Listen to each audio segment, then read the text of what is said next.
প্রিয়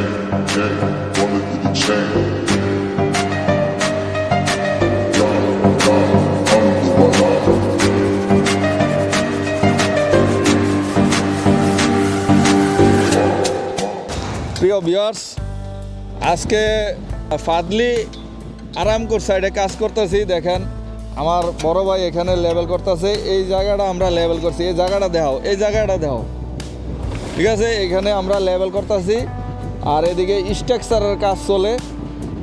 আমরা এই কাজগুলা করি মূলত এখানে। আজকে আকাশটা পুরা মেঘলা আকাশ, খুব ঠান্ডা পড়তেছে। এখানে দেখেন আমার ভাই কাজ। ভাই, এই ঠান্ডার মানে এই আকাশ মেঘলা আপনার কাছে কিরকম লাগতেছে? খুব ভালো লাগতেছে। বাংলাদেশের কথা বেশি বেশি মনে হইতেছে। বাংলাদেশের মতন মেঘলা আকাশ সেম দেখা যাচ্ছে, যার কারণে ভাইয়ের অনেক মনে পড়ছে বাংলাদেশের কথা। মধুর কিছু সময় যে জীবনে আসে, গুনগুন করে ওঠে মন কত আবেশে। ভিডিওটি ভালো লাগলে আইকে ম্যান লাইফ চ্যানেলটিকে সাবস্ক্রাইব, লাইক, কমেন্ট, শেয়ার করে দিবেন।